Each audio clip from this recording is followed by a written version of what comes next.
Have you ever wondered what it's like to live in a haunted house? Imagine the eerie whispers, the chilling drafts, and the unexplainable shadows. My name's John, and this isn't just a hypothetical for me. Recently, I moved into a new home, a place I was eager to make my own. But soon, it began to feel like I wasn't the only one living there. Strange things started to happen. Doors would creak open in the dead of night, lights flickered without reason, and I'd wake up to find objects moved from their original places. I tried to brush it off as the house settling, or maybe I was just a little jumpy from the move. You know, new place, new sounds. But as the days passed, these occurrences grew more frequent, more unsettling. They started to feel purposeful, as if someone or something was trying to communicate. Little did I know these were just the beginning of my terrifying encounters.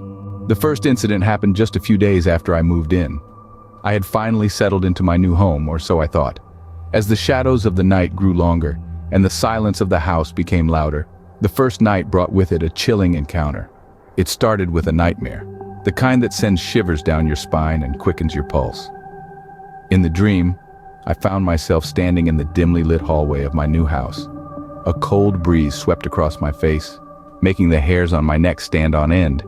At the end of the hallway, there was a figure, a faceless figure, its outline barely visible in the dim light. It was still and silent, yet it filled the entire space with an unnerving presence. I awoke with a start, heart pounding, beads of sweat forming on my forehead. The room was dark, save for the faint glow of moonlight seeping through the window. The eerie silence of the house echoed in my ears. But what sent a jolt of fear through me wasn't the dream itself. It was the sight of my bedroom door, wide open, revealing the dark void of the hallway beyond. I distinctly remembered closing it before I went to bed. I always did. It was a habit I picked up during my childhood, and it stuck with me. Yet there it was, the door open, as if inviting me to venture into the darkness of the hallway, the very same hallway from my nightmare. I sat up in my bed, staring at the open door, my mind racing. The silence of the house seemed to grow louder, and the darkness of the hallway seemed to grow denser. I could almost feel the cold breeze from my dream, and for a moment it seemed as if the faceless figure would emerge from the darkness. I tried to convince myself it was just a dream, but deep down I knew something wasn't right. The house, my new home, was hiding something within its silence and darkness, and I was about to uncover what it was. As days turned into weeks, the strange occurrences became impossible to ignore. The peculiarities of my new home were no longer just quirks, they were alarming. You see, my belongings began to move on their own. I'd leave a book on the kitchen counter, only to find it later opened to a specific page on my bedside table. My keys would vanish from the bowl by the front door, reappearing in the most unlikely of places, like the refrigerator. And then there were the whispers, soft murmurings that would drift through the stillness of the night. At first, I'd write them off as the wind rustling through the trees outside, or perhaps the house settling. But as time went on, it became clear that these were voices. Hushed conversations held in the dead of the night just beyond my comprehension. But it was the faceless figure that truly sent chills down my spine. I'd seen it first in a dream, a tall, shadowy figure, devoid of any facial features. It was unsettling, but it was just a dream, right?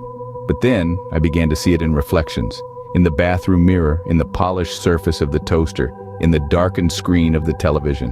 Always just out of focus, but undeniably there. The figure was an omnipresent specter, an eerie sentinel that seemed to lurk in every corner of my new home. It was silent, it was faceless, and it was terrifying. I tried to deny it, to rationalize it away, but the evidence was clear. The moving objects, the whispers, the faceless figure, they weren't just figments of my overactive imagination. They were real, they were happening, and they were escalating. Each incident was more chilling than the last, each occurrence more unsettling. I was no longer just living in a new house. I was living in a haunted house, a house with a history, a house with a presence. It was then that I realized I was living in a haunted house. Determined to uncover the truth, I began to dig into the history of the house. The whispers of the townsfolk, the hushed tones used when discussing my new home, had sparked a curiosity that now consumed me. As I peeled back the layers of time, I found myself face to face with a chilling revelation. The previous owner, a solitary man by the name of Elias, had mysteriously vanished without a trace. The local lore suggested that he hadn't just disappeared but had been taken, absorbed by the very walls of the dwelling he called home. The house, it seemed, had a life of its own, and Elias was not its first victim. As I delved deeper, I uncovered a pattern, a chilling cycle of owners disappearing under strange circumstances, leaving no trace, no explanation. The house had a hunger, and it was fed by our fear.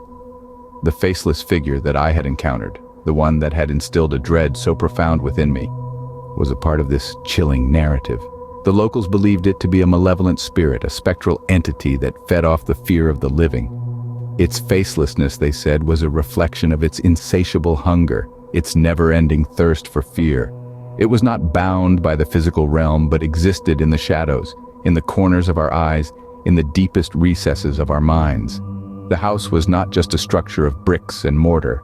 It was a living, breathing entity, a predator lurking in the shadows, waiting for its next prey. The spirits that inhabited it were not mere remnants of the past, but active participants in a macabre dance of fear and disappearance. I realized then the horrifying reality of my situation. I was not just a homeowner, I was a captive. I was living in their territory now, and they were not happy about it. I knew I had to face them, or I would never have peace. There was a chilling certainty in my voice, a determination to face whatever lurked in the corners of my new home. I decided to conduct a seance, to communicate directly with the spirits that haunted my abode. The idea was daunting, yes, but it was the only way to regain control. I prepared with diligence, reading up on ancient rituals and practices. The air around me felt heavy, as if the spirits themselves were watching, waiting for what was to come. I set the stage, lighting candles in a circle, their flickering flames casting long, dancing shadows on the walls. The room was silent, save for the distant hoot of an owl and the soft, rhythmic tick-tock of an old grandfather clock. As I began the seance, a cold wind swept through the room, extinguishing the candles. The darkness was oppressive, a tangible force pressing down on me. I continued, my voice echoing in the pitch-black room. I felt a presence, something ancient and powerful. It was terrifying, yet I pressed on. In the heart of the darkness, I made my plea, asking the spirits to leave my house in peace. There was a moment of silence, a stillness that seemed to stretch on for hours. Then a voice, soft and ethereal, echoed through the room. It agreed to my terms, promising to leave my home. The candles flickered back to life, casting a warm, inviting glow around the room. The oppressive weight lifted, the air feeling lighter, fresher. The spirits had gone, leaving me alone in my house.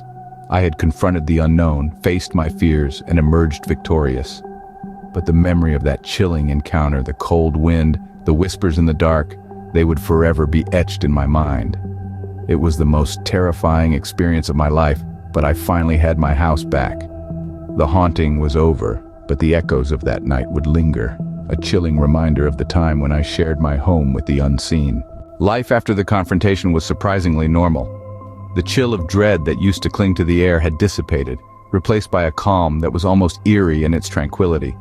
The nights were no longer plagued by inexplicable sounds or fleeting shadows, yet the house never felt entirely empty. It was as if an invisible veil had been lifted, leaving behind an understanding that was both chilling and comforting. The spirits, it seemed, had settled into an unspoken agreement with me. They were no longer restless, no longer insistent on making their presence known through terror. Their existence was felt, yes, but it was a quiet, almost respectful presence. It was as if they had accepted my place in their once solitary world. Despite the initial horrors, I found myself getting accustomed to this uncanny coexistence. The house, once a source of fear, was now a place of peculiar harmony.